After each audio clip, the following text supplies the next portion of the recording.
conheci você vendo você lá no Instagram, achei muito interessante, pedi pro Edu chamar você, mas vamos à sua infância, que é a primeira pergunta principal. Como foi a sua infância? A gente já estava conversando aqui, foi bem interessante, é diferente da maioria das pessoas, então conta aí pra gente como foi a tua infância. Apesar dessa cara nipônica, na verdade sou brasileiro, meu pai já nasceu aqui em 1913, a minha mãe veio do Japão com mais ou menos 7 anos, e eles se encontraram, casaram, e o mais interessante, a minha mãe teve 16 filhos. Eu digo que a minha mãe, o meu pai, não sei, mas a minha engravidou 16 vezes, que atualmente é uma coisa meio que impossível, né? Mas eu sou o 16º filho, e aí já acontece uma coisa muito interessante, porque eram 14 vivos, sendo que uma menina que nasceu antes de mim, ela faleceu assim que nasceu, porque todos moravam no sítio, e quando eu nasci, minha mãe disse que eu cabia numa caixa de sapato, ou seja, era uma coisa minúscula, menos de 2 quilos, e eu tive que ficar 1 mês na incubadora, né? Então na isolete, enfim, e aí isso teve algumas consequências. Então nasci prematuro, de 7 para 8 meses, graças a Deus. O meu pai, na verdade, levou a minha mãe para um hospital e eu acabei nascendo dentro do hospital. Mas eu passei uma infância assim, muito interessante, porque eu tinha muito déficit de atenção, eu tive dificuldade de aprendizagem, né? E aí você estava falando, aconteceu alguma coisa de diferente na sua família, né, que te influenciou nessa parte espiritual da minha vida? Na verdade, claro, minhas irmãs eram todas católicas, a minha mãe se batizou na igreja católica, então ela tinha o nome de Haruko, mas se batizou como Dona Aparecida, assim ela foi conhecida. E o meu pai, na verdade, na época, ele estudava muito, ele era autodidata. Então é uma coisa muito interessante, porque ele não frequentou a escola, ele aprendeu a ler sozinho, lia muito bem, falava de política. E ao mesmo tempo lia muitos livros do Chico Xavier. Então tinha uma coleção de livros do Chico Xavier lá e eu não entendia absolutamente nada. Aí vem a primeira história, talvez, com a paranormalidade, né? Porque, imagina, as minhas irmãs católicas naquela época, e minha irmã continua católica, né? E quando meu pai faleceu, na verdade, o pessoal foi lá dar um destino naqueles livros, né? Por incrível que pareça, tem uma história aí que eu sei, que tacaram fogo no monte do livro, e é interessante que o Evangelho segundo o Espiritismo não foi queimado. Né? Então eu não participei dessa história, mas a minha irmã falou, nossa, é uma coisa incrível, né? Que foi tacar fogo nos livros, porque eram católicos, e meu pai, eu acho que era espírita, porque era simpatizante do Chico Xavier, mas de qualquer forma eu não sofri nenhuma influência espiritual, até porque ninguém colocou nada, a não ser que eu cresci dentro, né? Fiz o catecismo, fui batizado na igreja católica, enfim, e a gente não conhecia essa parte espiritual, né? Eu vim conhecer a parte espiritual muito mais tarde, além disso. Mas o que me chama a atenção é que eu, na minha infância, isso eu quero dizer para as pessoas, para não perder a esperança. Eu tinha déficit de atenção, dificuldade de aprendizagem, então eu não conseguia entender as matérias, tinha muita dificuldade de aprender português, inglês, matemática, para você ter uma ideia.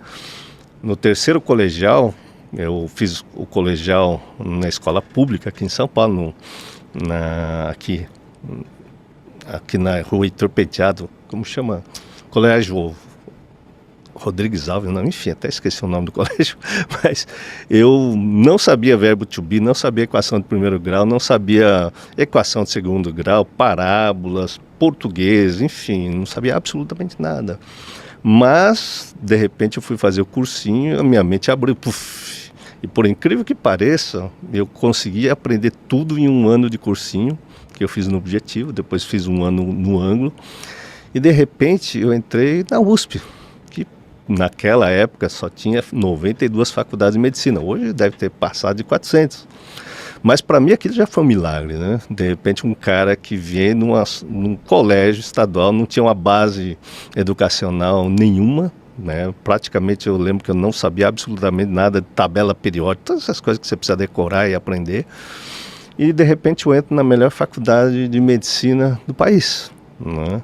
Então isso, retrospectivamente, eu falei, cara, tinha alguma coisa na minha vida, né?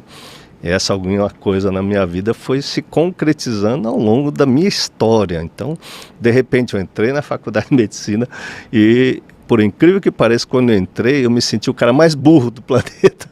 Por quê? Uma coisa é você aprender a matéria do primeiro grau, segundo grau, enfim, ensino médio. Chega na faculdade, aquele negócio que a gente chama de ciclo de Krebs, que é um palavrão, mas no cursinho era uma coisa pequena, na aula de bioquímica se tornou uma coisa gigantesca. Né? Aquilo não entrava na minha cabeça. Então, fui estudar fisiologia, neurofisiologia. Cara, parece que estava falando grego. Sabe a dificuldade de prestar atenção? Sim. Então, claro, na época nem fiz o diagnóstico, mas o esforço de aprendizagem era muito grande. Né? Mas, por incrível que pareça, dentro dessa trajetória de história, assim, uma coisa meio... não é uma coisa normal, né? Por incrível que pareça, quando eu cheguei no 6º ano de faculdade, a gente tem que prestar uma prova para residência médica. Naquela época, os melhores, até hoje os melhores, vão prestar o Hospital das Clínicas como residência de aperfeiçoamento depois da faculdade. Por incrível que pareça, eu passei em 5º lugar na prova de conhecimentos gerais e optei por fazer cirurgia e acabei passando em 2º lugar com esse cérebro. Aí eu falei assim, uau, parece que eu fiquei inteligente. Então, assim, é uma trajetória um pouco inusitada, né? Eu sei que eu atendo muita gente hoje, tá trabalhando com saúde mental, muitas crianças que chegam aí na 5ª série, particularmente, e não conseguem aprender. Sim. Aí eles começam a ter problemas de relacionamento, devido ao déficit de atenção, devido à dificuldade de aprendizagem. Muitos pais, e aí eles cobram, a cobrança intensa, essas crianças acabam espanando, né? E muitas dessas crianças chegam aí 14, 15 anos, que é importante as pessoas saberem, elas vão acabar usando droga, substância, porque a tensão é tamanha, isso aumenta a grande quantidade. Isso está acontecendo, você falou que tem tem muitas pessoas ouvindo ali na Europa. Eu atendo muita gente da Europa que vem para cá, porque tem pessoas com déficit de atenção, que nem eu tinha, de repente eles não conseguem produzir, e lá tem países que a droga é liberada. Aí o que acontece? A tensão psíquica, a cobrança da sociedade, hoje você vê gente de 14, 15 anos usando maconha para dar uma relaxada, né? Sabendo que eu já atendi gente que entrou em surto psicótico por conta do uso de substância. Então, assim, é claro, você vai pegar, grande parte das pessoas não tem, mas muita gente vem procurar saúde mental porque fez uso de substância e aí teve um surto psicótico. Então, assim, como você vai lidar com isso? Então, no meu caso, na verdade, eu tive uma trajetória, e essa trajetória eu vejo como um milagre na minha vida, né? Então, se eu for contar situações de como eu fui passar nessa prova de residência, depois eu fiz a especialização, aí vem a grande, talvez a parte mais paranormal da minha história, né, que vocês estão pedindo para contar. Foi exatamente quando eu estava na residência, então passei na residência, estava lá. Em 93, eu estava lá com a minha filha com 2 meses de idade. Aí eu comecei a ouvir vozes, comecei a ver gente morta, comecei a ouvir umas histórias que para mim é muito paranormal. Por quê? Tive uma experiência que você que estava falando da mediunidade, eu tive uma experiência tão forte que tudo que eu ouvia na minha cabeça era bem premonitório, assim, bem profético, vamos falar assim. Então, o que eu, por exemplo, estava lá, que eu estava vendo aqui atrás, tem uma chapa, né? Aqui, ó. Sim, tem alguma chapa. Aqui a chapa do pulmão. Que tá do lado errado. Aqui, ó, tem uma chapa aqui, ó. Tá vendo? Quem está assistindo ali, isso é uma chapa comum do tórax, do cérebro, das mãos, e é preto e branco. Sim. Né? E, claro, tem também do abdômen que não tem aqui. Mas para quem estava lá, eu, fazendo cirurgia do aparelho digestivo, que tem no currículo, e eu fui passar visita com o professor, na época, lá no Hospital do Mandaki, que eu fazia estágio. E eu passei visita, eu era o residente de 4º ano que ajudava os residentes de 2º ano que estavam lá a operar, fazer a operação. Então era como um tutor, supervisor.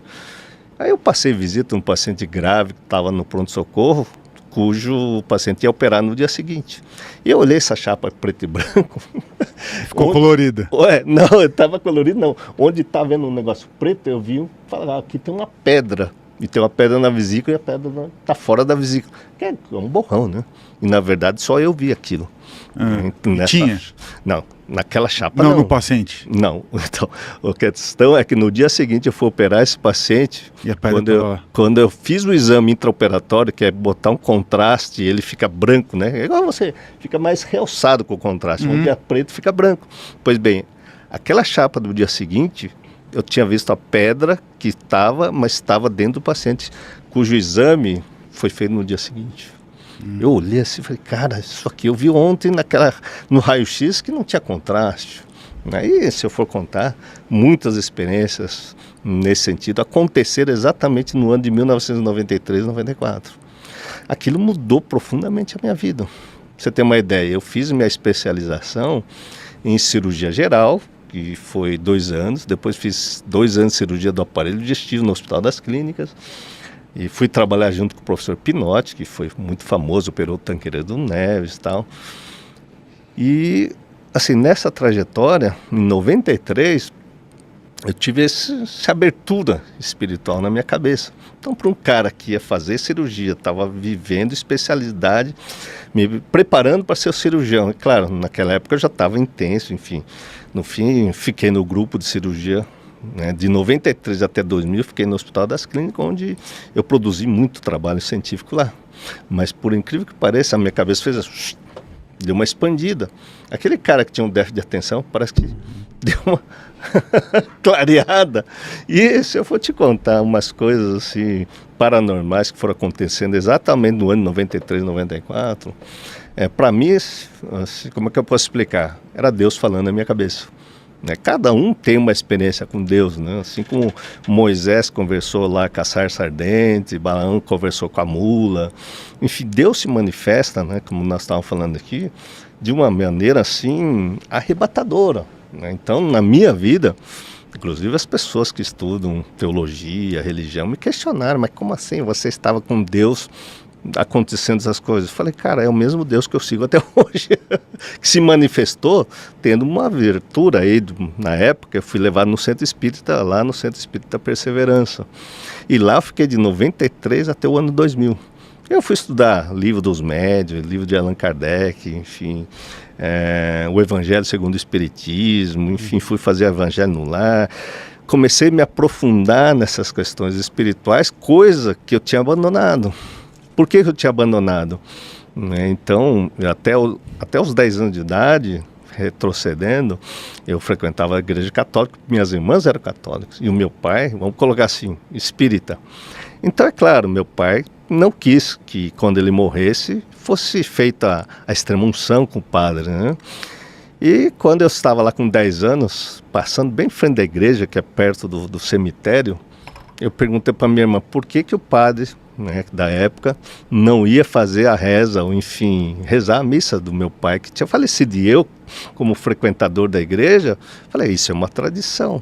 A minha irmã falou, olha, é porque o papai ou o padre não se gostam, não se pegam ainda. Cara, eu tinha 10 anos. Se eu te contar que daquele dia eu me revoltei contra Deus, por incrível que pareça, e eu parei de ir para a igreja, nunca mais quis saber da igreja, entrei na adolescência dizendo, eu sou ateu, graças a Deus, passei a adolescência, 15 anos, para você ter uma ideia, eu ia para o carnaval, eu ia para um monte de lugar, aí conhecia aí os amigos que bebiam, né, cerveja, pinga. Eu costumo dizer assim, com 15 anos o meu pai morreu bebendo álcool. Então eu comecei a beber álcool e com 15 anos estava lá bebendo um garrafão de pinga no final de semana. Nossa! É claro, eu sou psicanalista, né? Então, para quem conhece um pouco de psicanálise, a gente vive de identificação. Nessa busca espiritual de Deus, no fundo, eu me transformei no meu pai aos 15 anos. Então eu comecei a beber igual ele, e bebia, entrei na faculdade, nos primeiros anos, meus amigos lá faziam para a festa do centro acadêmico, então vamos tomar cerveja, vamos lá. Cara, eu passei ali, os primeiros anos da faculdade, vivendo assim uma vida do meu pai. Por incrível que pareça, tendo esse comportamento, né, meio de beber em demasia, enfim. É claro, quando eu tive essa experiência em 93, aquilo tudo mudou. Porque eu comecei a ouvir vozes, mas vozes muito assertivas. Até recentemente estava contando aí para os colegas que que fizeram a faculdade, a residência junto comigo, que também tiveram uma experiência com Deus, e aquilo mudou a vida dessas pessoas. Aliás, semana passada, fui conversar com um amigo meu, eu falei, cara, na época eu estava fazendo residência, Deus se manifestou na minha cabeça, tipo, eu ouvi uma voz me chamando, Pedro, Pedro. Eu olhava para trás e falei, cara, quem está me chamando? Só que eu ouvi o timbre da voz, o tom de voz, e falei, cara, é uma paciente do leito 42. Aí eu subi lá no prédio do Instituto Central do HC aqui em São Paulo, no Hospital das Clínicas. Quem conhece o HC, tem um prédio gigantesco no 9º andar, funciona até hoje a gastroenterologia. Então, eu fui no quarto dessa paciente. Cheguei lá, olhei a paciente com cirrose. Quem sabe de medicina sabe que a paciente cirrótica fica toda inchada, né? Fica com ascite, barriga d'água, enfim, você não vê veia. O que aconteceu com essa mulher? Quando eu cheguei lá, a enfermeira estava tentando puncionar a veia para dar sangue, porque ela havia sangrado devido à cirrose. Cara, quando eu olhei o braço dela, eu vi uma veia dessa grossura aqui, ó. Uma veia normal. Aí eu peguei e falei, trai um gel com 14, que é o mais grosso. Pum, peguei a veia, conectei o sangue. Ela falou, ai, graças a Deus, doutor, eu estava aqui rezando para o senhor vir aqui, que eu sabia que o senhor... Cara, você não acredita, mas nesse fenômeno que aconteceu na minha vida, aliás, essa história não fico contando em todo lugar, mas aqui está num programa que eu vou contar essa história, porque era um fenômeno de visual tão profundo, para quem era ateu. Veja bem, eu era ateu, graças a Deus, de repente eu comecei a ver. Quando eu olhei para a segunda vez, para quem tem essa visão aberta, sabe que você olha uma vez, você vê uma coisa, quando você vê ela para a segunda vez, sumiu a coisa, entende? Então essa experiência de olhar para o braço, aparecer a veia, e depois eu olho para a segunda vez que eu tinha feito o procedimento, tinha acertado a veia, e o braço da mulher estava todo inchado. Não sei se vocês viram já uma paciente inchado, você não vê nada, absolutamente sim. As veias somem, né? Só rapidinho, o que é a cirrose exatamente? A cirrose? Não, é porque teve uma vez que eu fui pro interior e aí eu vi um bar que chamava Cirrose Garantida. Ah! Olha que piada maldita. Cara, isso aí é... Deve ser uma coisa, deve ser algo terrível, assim, né? Então, a cirrose, em geral, no Brasil, a maior causa de cirrose é hepatite, porque existe uma inflamação no fígado, ou seja, o fígado detona, destrói as células do fígado, né? Uma das causas é a hepatite B, a hepatite C, que é muito frequente, e no Brasil tem muito causa de cirrose alcoólica. É por causa disso que o nome do bar era Cirrose Garantida. Cirrose Garantida. Essa piada é péssima, tá, gente? Péssima. Não façam isso. Inclusive meu pai morreu de cirrose. Oncinha, né? A pinga oncinha que tinha antigamente. Então, caramba, é uma doença que geralmente pode não só da bebida, mas vai destruir o fígado, né? Tem outros motivos. Tem, ela em 6 anos, estatisticamente, não sei se mudou isso, mas na época que eu dava aula, enfim, com 6 anos bebendo bebida alcoólica diariamente, ele pode morrer de pancreatite. Inclusive, eu falei para você que com 15 anos eu comecei a beber. Eu entrei no primeiro ano da faculdade, tinha um amigo meu da minha turma que continuou bebendo e a gente bebia. Eu parei de beber, graças a Deus. Só que quando chegou no primeiro ano, depois que a gente se formou, ele morreu de pancreatite alcoólica. Caramba! Então, 6 anos bebendo, estatisticamente você pega, pode destruir o pâncreas. 12 anos você pode destruir o fígado, que é o tempo do fígado aguentar, porque ele vai aguentando, tem uma reserva hepática muito grande de células. E se você insistir, você evolui para cirrose. E o álcool tem um grande problema também, né? Apesar de não ser o objetivo desse programa, já que você perguntou, que é interessante, porque o álcool causa demência alcoólica. Eu trabalhei 5 anos tratando alcoolista. Aliás, talvez eu tenha ido para o CAPS Álcool e Droga, que é o lugar onde, aqui no Brasil, a gente tem um lugar público que se trata, né? Tende a tratar o alcoolismo.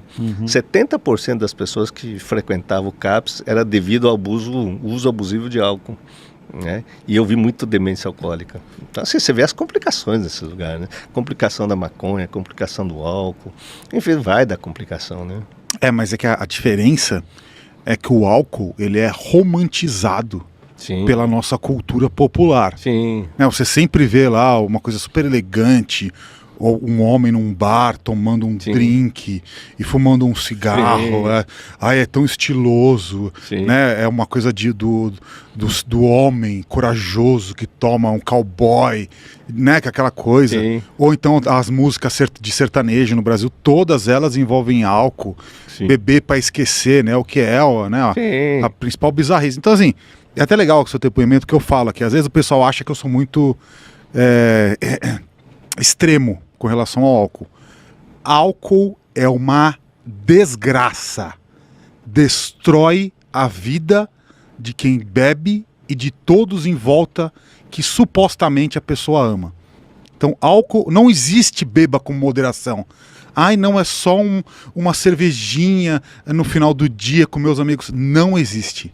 É uma desgraça, é uma fuga da vida, é uma fuga da realidade. Você vai estar se matando, vai estar matando as pessoas em volta de você. Ele está contando aqui um caso de que ele perdeu um pai de cirrose, como é que é? Cirrose alcoólica. Cirrose alcoólica hepática, pancreatítica. Pancreatite pâncreas é um órgão, fígado é outro órgão. A cirrose é a destruição do fígado. E pancreatite pancreatite é quando você destrói o pâncreas. Né? Então ele vai destruindo. O álcool destrói o pâncreas e o fígado. O álcool destrói o pâncreas. A mente. O espírito junto. Nossa, se eu te mostrar uma ressonância magnética do cérebro, existe uma atrofia do lobo frontal. E a atrofia do lobo frontal acontece uma coisa terrível, a pessoa fica com demência alcoólica, quer dizer, ele perde a capacidade cognitiva, de raciocínio, de lembrar das coisas. Então, o alcoólatra chega na demência alcoólica, o que acontece?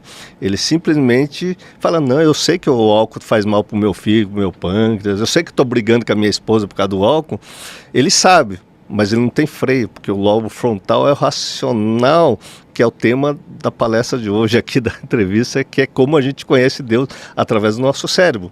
Então o álcool, aliás, substância química, é um passo para a influência espiritual negativa, já que você está falando, porque altera a nossa forma de pensar. Então qualquer um que altera a nossa forma de pensar, qualquer droga que altera o pensamento, com certeza você vai fazer conexões com alguma coisa aí que pode ser que não seja benéfico.